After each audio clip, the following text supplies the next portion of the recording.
The descent to Babylon, the ancient city of Babylon, where the great Euphrates River flowed beneath towering walls of stone. The people lived in splendor and arrogance. Their temples touched the clouds, and their palaces shimmered with gold and marble. The city was alive with chants to idols, music from harps and drums, and the endless pursuit of power. Babylon was the heart of human civilization, yet it was also the heart of corruption. Far above the clouds, in the realm where light had no beginning and no end, the angels, Harut and Marut, watched the deeds of mankind. They had seen men lie, steal, and commit injustice, yet still ask for mercy. Many among the angels wondered how beings made from clay could be so weak and yet so bold in sin.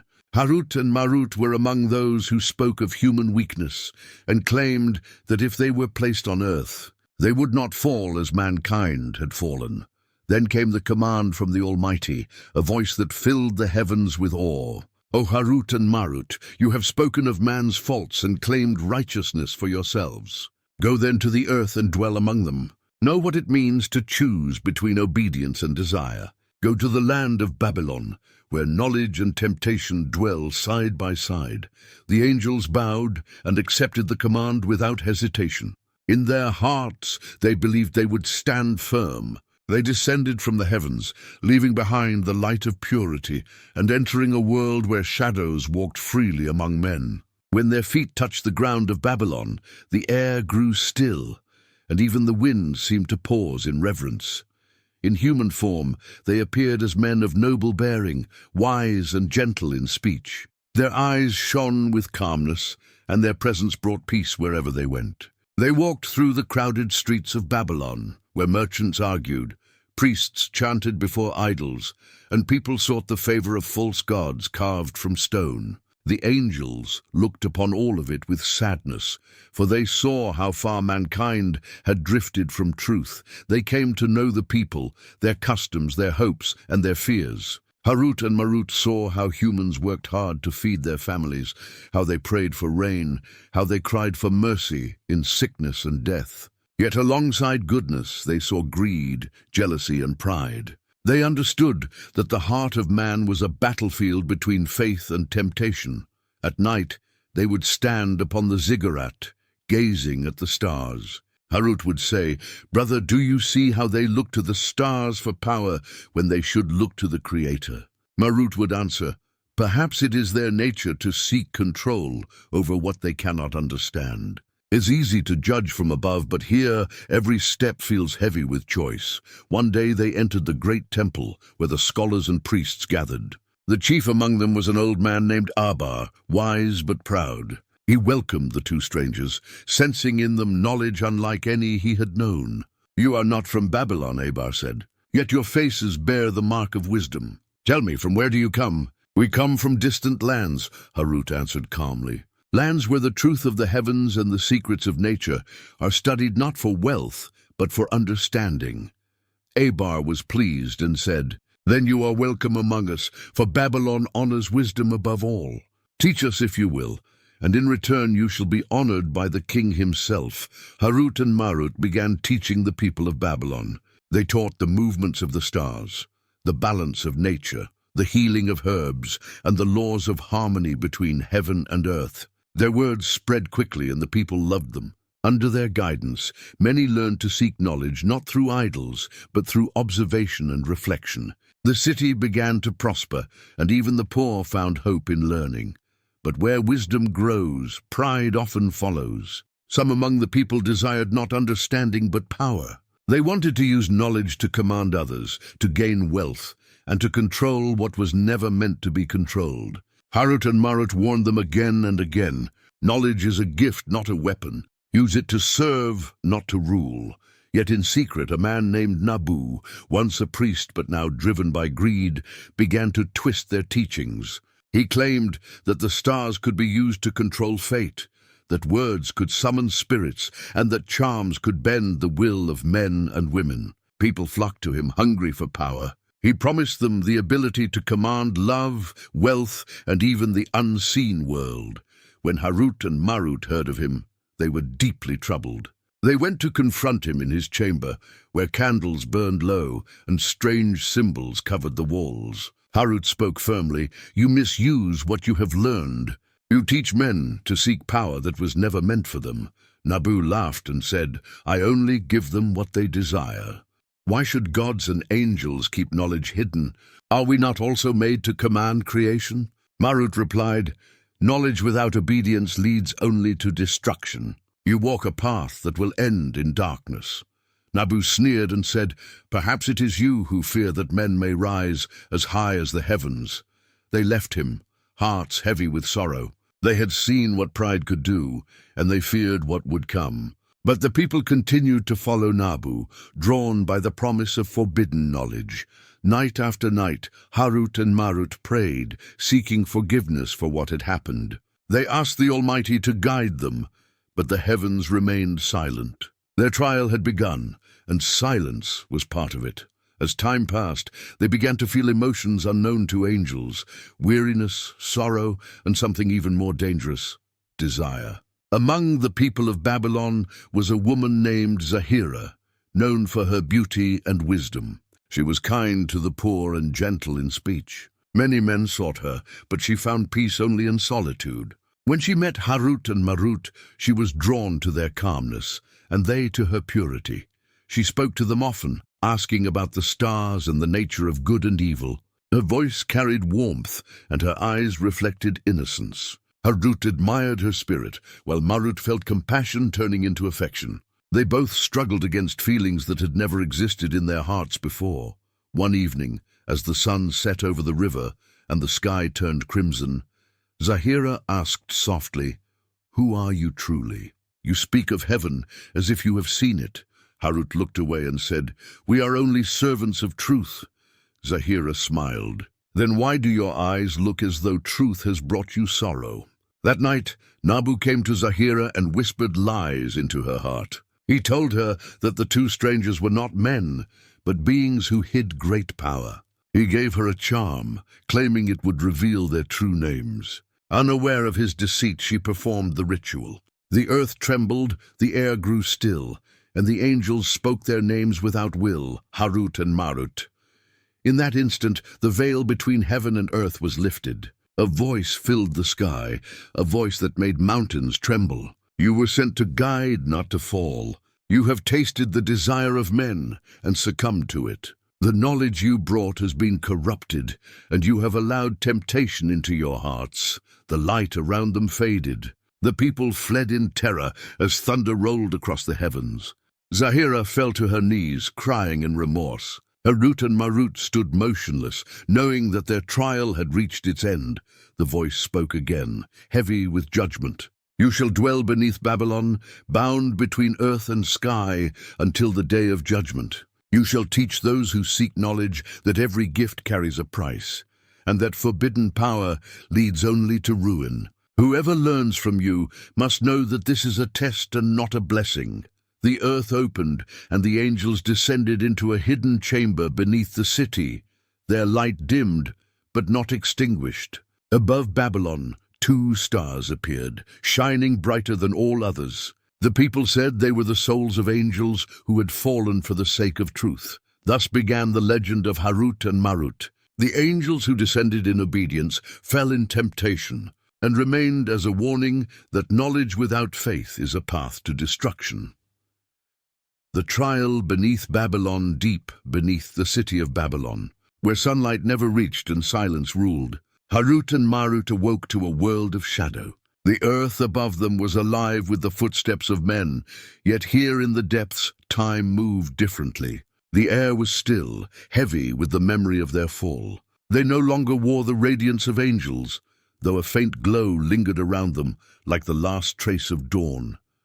They stood in a vast chamber, carved by divine decree. The walls shimmered with inscriptions of light that told their story. The ceiling was endless darkness, and from it hung chains of fire, not to punish, but to remind. Harut looked at his hands, still strong, but now bound by human frailty. Marut looked upon her reflection in the still water that covered the ground. In her eyes was sorrow, not for their punishment alone, but for the people who would now suffer from the misuse of what they had taught. The voice of the Almighty echoed in the silence. You shall remain here until the appointed time. Those who seek you will find knowledge, but they must know this is a trial. You shall warn them, yet the choice shall be theirs. Thus you will serve as both teachers and witnesses to the hearts of men, and so began their endless task. From time to time, men came to the place where the angels were bound. They came through secret passages beneath temples, or through dreams that led them to the hidden chamber. The first to find them was a scholar named Asarel, who had grown weary of mortal ignorance. He had studied the stars, the languages of the ancients, and the symbols written upon forgotten scrolls. When he descended into the earth guided by visions, he found the chamber lit by an unearthly glow. He fell to his knees before the two figures standing in silence. Tell me, he begged, are you truly the keepers of the knowledge that transcends men and gods? Harut answered, we are servants, not gods. What you seek is not without price. To know what is hidden is to bear the weight of responsibility. Do you accept that burden? Asarel hesitated, then nodded. I do, Marut stepped forward and said, then hear this truth. Every secret you learn will test your soul. If you seek power, it will destroy you. If you seek understanding, it will purify you. Choose wisely what you wish to learn. Asarel listened to their teachings for many nights. They taught him how to read the signs of the heavens, how to understand the nature of winds and storms, and how to recognize the influence of unseen beings. But before he left, they made him swear that he would never use what he learned for harm. When he returned to Babylon, his wisdom astonished the people. Yet in his pride, he broke his vow. He began using the knowledge to influence kings, to predict battles, and to gain wealth. His fame grew, but his heart darkened. One night, while invoking the power of the stars to bend fate, he was consumed by the very forces he tried to command. In the depths below, Harut bowed his head in sorrow. We warned him, he said. Marut replied, yet every soul must walk its own path. Knowledge is a mirror. It shows a person who they truly are. As centuries passed, more seekers came. Some were sincere, seeking understanding and light. Others were greedy, wanting to rule, to control, to summon. Each time, Harut and Marut repeated the same warning. This knowledge is a test. Do not misuse it. Some listened and left with humility. Others ignored their words and fell into ruin. Each fall weighed upon the angels, yet they knew they could not change the hearts of men. Their punishment was not only confinement, but witnessing the endless cycle of human weakness. Above the ground, Babylon grew in glory. Its towers rose higher, its priests multiplied, and its magic spread like fire. The people learned to call upon unseen forces, to shape illusions, and to manipulate the winds. They thought themselves powerful, but their city was built on a foundation of pride. One night, the angels felt the tremor of divine wrath approaching. A shadow passed through the depths, and the earth above began to shake. The mighty walls of Babylon cracked, and the rivers flooded the streets. The idols that once gleamed in gold fell into the mud, and the cries of men filled the air. Marut closed her eyes and whispered, the cycle repeats. Pride rises, and then it falls. Harut said, perhaps this too is mercy, for in ruin they may remember their creator. When the floodwaters receded, Babylon was scarred, but not destroyed. The survivors rebuilt, but fear lingered. Stories spread of the two angels beneath the city who punished those who sought forbidden knowledge. Parents warned their children not to seek what was hidden. Yet among the wise and ambitious, curiosity never died. One generation after another, seekers continued to descend. Some came with tears of repentance, others with eyes burning in greed. The angels remained patient, though their hearts grew heavy. They no longer hoped for release. They only wished to serve their duty faithfully. Among those who came was a young woman named Lale. Unlike others, she did not come seeking power. Her father had died under a curse cast by a man who claimed the knowledge of the angels. She wished to understand why such knowledge existed if it could bring only suffering. When she found the hidden chamber, she stood before the angels without fear. She said, If you are truly servants of the Almighty, tell me why such knowledge is given to men if it only leads them astray." Harut looked at her kindly and said, "Because free will is the heart of all creation. Without choice, there is no growth. Knowledge itself is not evil. It is the heart that decides how it is used." Marut added, "Every test reveals the truth of one's soul. Some learn humility, others fall into pride. The same flame that warms can also burn." Lale wept and said, "Then tell me how to use what I learn for good." They taught her not spells or commands, but wisdom. They taught her to pray, to seek truth with humility, and to guide others away from arrogance. When she left, her spirit was at peace. Her story spread, and for a time people sought the angels not for power, but for understanding. Years later, when Lale's descendants ruled parts of Babylon, they built a temple above the place where the angels were bound. It was said that prayers offered there were answered with wisdom rather than miracles. The priests called it the Temple of Balance, but as generations passed, even that sacred purpose faded. The temple became a place of rituals once more, and the warning of Harut and Marut was forgotten by most. Still the angels watched. Their chains glowed faintly, not in pain, but as a reminder of the light they had once carried. Though their wings were gone, their hearts still longed for forgiveness. Harut often prayed in silence, "O Lord, let our fall be a lesson that guides, not a curse that corrupts." In moments of deep stillness, they could still hear the faint music of heaven. It reminded them of who they once were and why they had been sent. They understood now what mankind had to face every day, the struggle between faith and temptation. They no longer saw themselves as above men, but among them in their trials. As centuries turned into ages, the world above changed. Empires rose and fell, but the legend of the two angels endured. In every age, there were whispers of hidden knowledge, of forbidden wisdom guarded beneath the earth. Some said it was myth, others believed it was truth disguised as warning. Yet the angels remained, waiting for the day when the world would finally learn that the highest form of knowledge is obedience, and that the greatest power is submission to the Creator's will. The whisper of forbidden. Knowledge centuries passed, and the dust of time settled over the once great city of Babylon. Its towers crumbled, its palaces fell silent, and its streets that once echoed with music and laughter became paths of ruin. Yet even as the city faded, the story of Harut and Marut lived on. Travelers spoke of two angels who were bound beneath the earth, guardians of hidden wisdom that could grant power beyond imagination. Some called them saints, others called them fallen ones, but none could forget their name.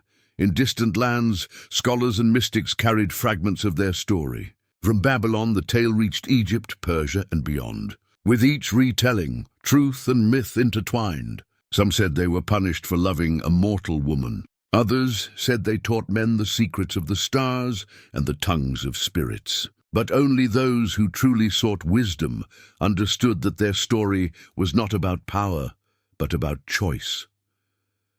Above the ruins of Babylon, a new kingdom rose. The people who settled there built a city of their own, naming it after the old one in memory of its glory. They found ancient tablets buried in the sands, covered with strange markings. Priests studied them day and night, believing the symbols held the key to summoning the angels once again. Among them was a young scribe named Aram. Aram was not like the others. While most sought fame or favor from the king, Aram hungered for truth. He had heard the old stories from his grandmother, who spoke of two angels imprisoned for revealing forbidden knowledge. Her words stayed with him as he grew, and now, as a man, he wished to uncover what had really happened.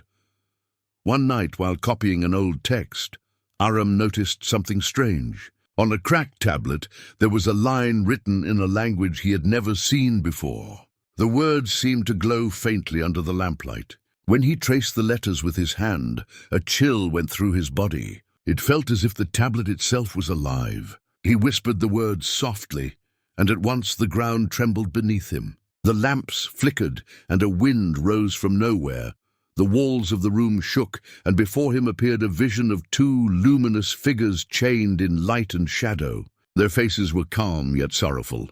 Aram fell to the ground in fear, crying out for mercy. One of the figures spoke. "Do not fear, seeker of truth. You have called us not with pride, but with longing. Who are you that you awaken the silence of ages?" Aram raised his head and said, "I'm only a scribe, nothing more. I wish to know the truth of who you are, and why you remain bound beneath the earth." The other figure spoke, her voice like the echo of a river. "We are Harut and Marut, servants of the Almighty, once sent to guide mankind. We were tested with the same weakness that we judged in others, and we fell. Our task now is to warn those who seek forbidden paths." Aram trembled and said, "Then tell me, why is knowledge forbidden if it was given by the Creator?" Harut answered, "Knowledge is not forbidden. It is the pride within man that turns it into a curse. Every truth carries a shadow, and to walk into that shadow without humility is to lose oneself." Marut added, "We taught men to understand the order of the heavens, but they used it to control others. We taught them wisdom, but they sought sorcery. Thus what was light became darkness." Aram listened with his heart heavy. He asked, "Can the world ever be free from this corruption?" Harut said, "Only when men seek knowledge for the sake of goodness, not power. The truth that frees is the truth that humbles." As the vision faded, Aram wept. He understood that the power men sought was never meant to control creation, but to recognize its harmony. The next day, he gathered the priests and the scholars and told them what he had seen. Some mocked him, others listened in silence. But among them was one man, a high priest named Canaan, who saw in Aram's words an opportunity. Canaan was ambitious and cunning. He believed that if he could summon the angels himself, he could command them and become ruler of the world. He pretended to be Aram's ally and helped him study the ancient texts. But while Aram searched for truth, Canaan searched for power. One night, Canaan secretly went to the ruins of the old temple that once stood above the place where the angels were bound.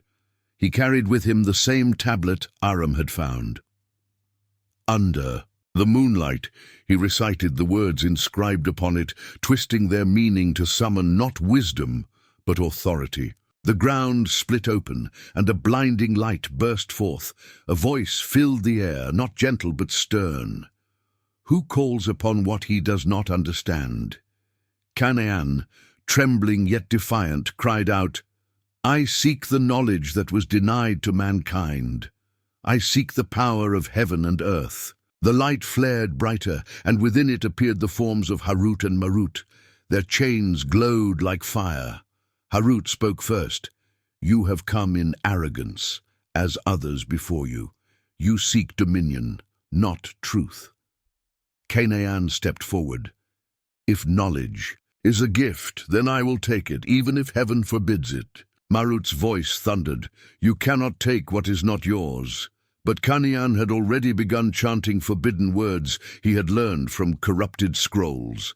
The earth shook violently, and the temple around him began to crumble. Flames erupted from the ground, swallowing everything in sight. When it was over, there was nothing left of Canaan but ashes. The angels bowed their heads in sorrow.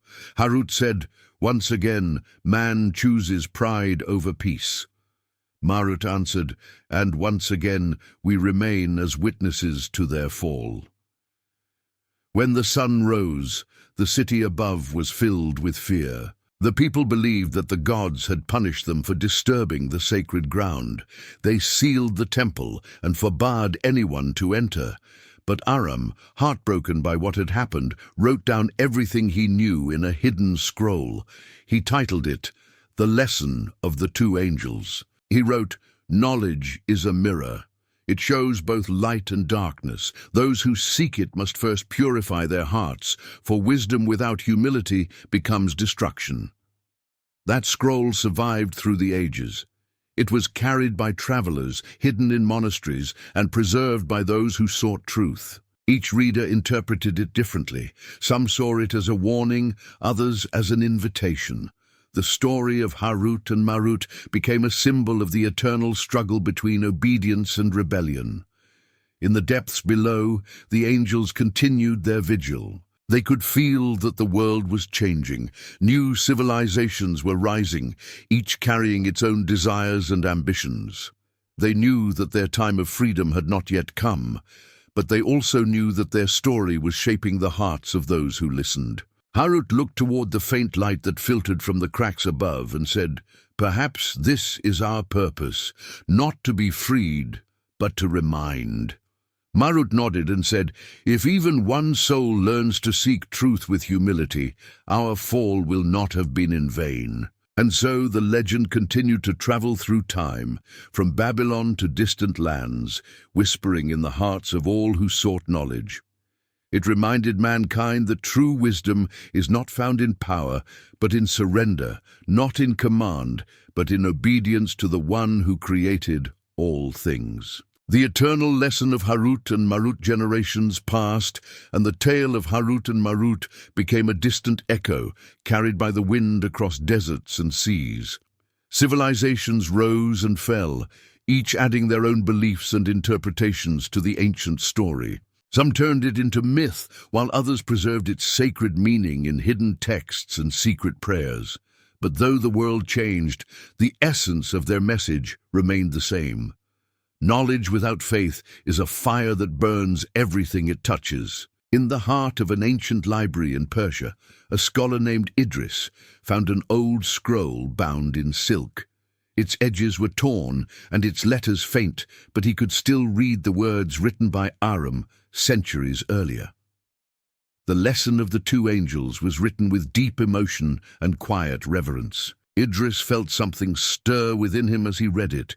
He realized that what was written was not just a tale of angels, but a warning for mankind. Idris spent years studying the scroll and comparing it to the sacred scriptures. He began to see how the fall of Harut and Marut mirrored the struggles of humankind. Just as they were tested with pride, so too were all who sought greatness without humility. He wrote in his journal, "The path to true wisdom lies not in what we know, but in how we use what we know."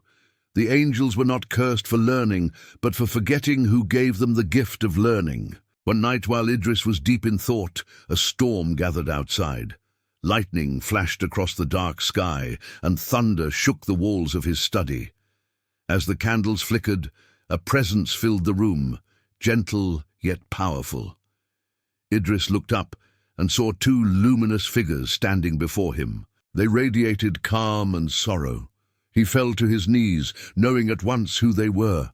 Harut spoke with a voice that felt like both wind and flame. "You have read our story with understanding. Few seek the truth behind the words. Tell us, what have you learned from our fall?" Idris bowed his head. "I have learned that pride is the root of every destruction, and that even the purest hearts may fall if they forget to bow before the Creator." Marut nodded. "Then you have seen what many have not. We were not sent to teach sorcery, but to test hearts. Those who seek knowledge for dominance lose the mercy that gives it meaning." Harut looked at Idris with compassion. "The world is entering another age of temptation. Men will build wonders greater than Babylon, yet their hearts will grow hollow. They will touch the stars and command the seas, but they will forget to look within. Tell them our story once more. Remind them that light without guidance becomes darkness." As the storm faded, the figures disappeared, and Idris found himself alone. But the scroll on his desk glowed softly, its letters shining with renewed clarity. He spent the rest of his life spreading the message of Harut and Marut through his writings and teachings. His words reached far lands and different generations who learned the story anew. Some dismissed it as legend, while others found faith through it. Centuries later, in a quiet village, a child sat by a fire as his grandmother told him the old story of two angels who were tested in Babylon. Her voice was soft but steady. She spoke of their wisdom, their fall, and their eternal vigil beneath the earth. The boy listened with wide eyes, his heart filled with wonder. "Grandmother," he asked softly, "were they ever forgiven?" She smiled and said, "Only the Creator knows." But their repentance was sincere. They chose to remain bound so that mankind might learn. Sometimes forgiveness is not freedom, but purpose. The boy nodded as if he understood, though he was still young. Years later, he grew into a wise teacher remembered for his compassion and fairness. Whenever he taught his students, he would tell them the story of Harut and Marut and say, "Remember this, always knowledge is sacred only when it leads you to goodness. If it leads you to arrogance, it becomes a chain heavier than any prison." The story continued to live in the hearts of those who sought truth. From the deserts of Arabia to the cities of Europe, it traveled through time, whispering to scholars, mystics, and believers. Each heard a different lesson, but all were touched by its warning. In the unseen world, the angels still watched. Bound yet peaceful, they saw how their tale had shaped generations. The light from the heavens reached them through cracks in the earth, and they felt a calm they had not known since the day of their fall. Marut spoke softly to his companion. "Do you see how the Creator's mercy works even through our mistakes? What we thought was punishment became guidance for countless souls," Harut replied with a gentle smile. "Yes, brother, perhaps that was always his plan, that through our fall humanity would rise in understanding. Far above them, the stars of Babylon still shone as they once did long ago. The rivers flowed and the sands shifted, but the truth remained unchanged. Wisdom without humility would always bring ruin, while knowledge guided by faith would bring light. When the final dawn comes, and all creation stands before the Creator, Harut and Marut will rise from their place beneath the earth. They will bear witness to the choices of mankind and to the mercy that never ended. Their story will be told one last time, not as a tale of angels who fell, but of servants who learned the meaning of obedience through their own weakness. For every soul that heard their story and chose the path of humility, their burden grew lighter. And though they remained in Babylon's depths, their hearts were already close to heaven. The winds carried their prayer across the world, a prayer that echoed through mountains and valleys. "O Lord, grant that knowledge may be light and not fire in the hearts of your creation. Let those who seek understand that wisdom without devotion is emptiness, and that truth without love is nothing." And thus the story of Harut and Marut lived on through eternity, reminding mankind that even in the fall of angels there lies a message of hope, a lesson that no matter how deep one descends, the light of divine mercy can always guide the way back.